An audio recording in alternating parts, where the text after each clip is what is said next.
मंगलदायक जय हे भारत भाग्य विधाता।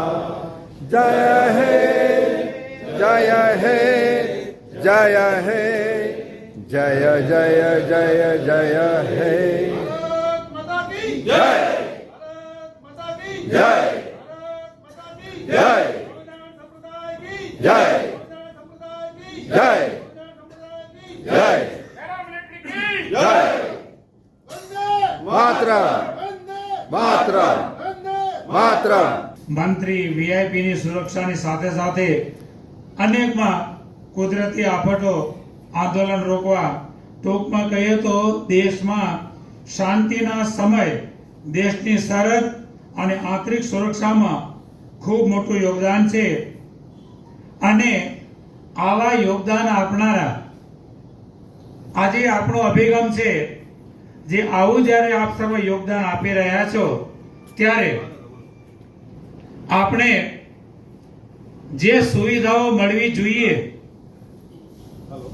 જે દરજ્જો મળવો જોઈએ એ મેળવવાને માટે આપણે બધા જ એક સંગઠન, તમામ રાજ્યો આપણું એક સંગઠન, ભારત મારો દેશ છે અને હું ભારતીય છું, આટલું આપણા જીવનમાં થાય તો જ આપણને જે આપણું આ સંગઠન અને જે આપણે દરજ્જા આપણી માંગ તે જરૂર સંગઠન હશે, સંપ હશે ત્યાં ભગવાન જરૂર આપણી માંગ પૂરી કરશે અને આપણામાં સાથ સહકાર આપશે। એ ક્યારે પણ જવાન મૃત્યુ પામતો નથી। ગાય દેશ અને બ્રાહ્મણને માટે જે પોતાનું તન ખપાવી દે છે એ ક્યારે મૃત્યુ પામતો નથી, એ અમર જવાન શહીદ બની જાય છે। માટે બંધુઓ, જે આજે આપણે બધા જ એકત્ર થયા છીએ, આ આપણી સુવિધા પૂરી થાય, આ આપણી માંગ પૂરી થાય એવી ભગવાનને આપણે પ્રાર્થના કરીએ કે આપણા તમામ દેશના સરકારી મનુષ્યોને પણ, સરકારી અધિકારીઓને પણ ભગવાન એવી બુદ્ધિ આપે કે ના, ખરેખર આ જવાનોને આ જરૂર છે અને આપણી એ માંગ भगवान पूरी करे। पर भी आपका परिवार का जो है ध्यान रखा जाएगा। अभी तक केंद्र सरकार या राज्य सरकार रखती नहीं। हमको लड़ाई लड़नी पड़ रही है अपने न्याय हक के लिए और ये लड़ाई शुरुआत हो गई है। और अपने जितने भी कर्मचारी हैं रिटायरमेंट होने के बाद में, वो रिटायरमेंट होने के बाद में जो है उसको संगठन पता नहीं, संगठन क्या चीज होता है। संगठन एक ऐसा मजबूत डोर है कि वो आपकी मंजिल तक जो है वो ले जा सकता है।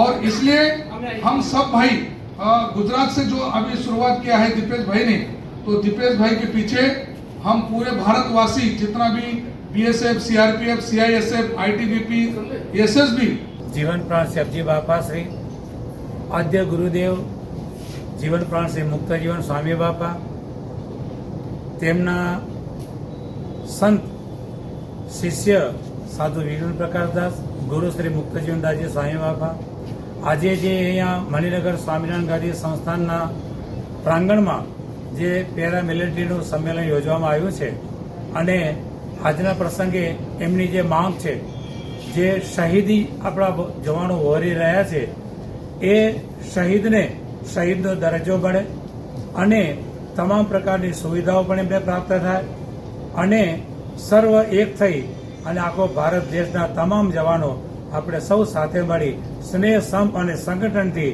આપણે સૌ દેશની અને ધર્મની રક્ષા કરીએ અને આપણે સૌ સાથે મળી અને આવા કાર્યમાં સાથ સહકાર આપીએ અને ભગવાનને આપ સૌ વતી, પેરામિલિટરી વતી પણ અમે પ્રાર્થના કરીએ છીએ કે જે પેરામિલિટરીના દરજ્જા અને એમની જે માંગ એ ભગવાન તમામ પૂરી કરે અને સર્વને ભગવાન દિવ્ય શક્તિ આપે કે આપણે સૌ સાથે મળી દેશની રક્ષા કરીએ।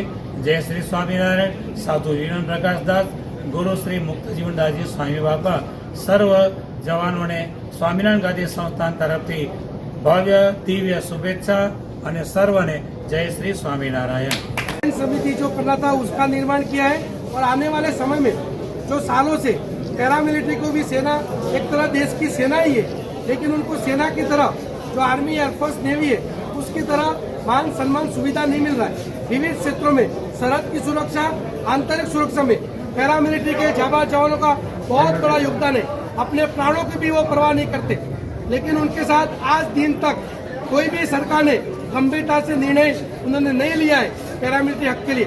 इसलिए हमने सोचा है चाहे राजनीतिक तौर पर हमें मजबूत बनना पड़ेगा और ये जो सेंट्रल कमेटी टीम का चयन हुआ है वो देश के विविध क्षेत्रों में जाके संगठन के माध्यम से आने वाले समय में दिल्ली की रामलीला मैदान में भी अपने हक के लिए आवाज उठाएंगे और जब तक पैरामिलिट्री को मान सम्मान नहीं मिलेगा तब तक आखिरी दम तक प्रयास करते रहेंगे। पैरामिलिट्री के जवान देश हित का कार्य। GM न्यूज के लिए गणेश गुजर, सोनगढ़।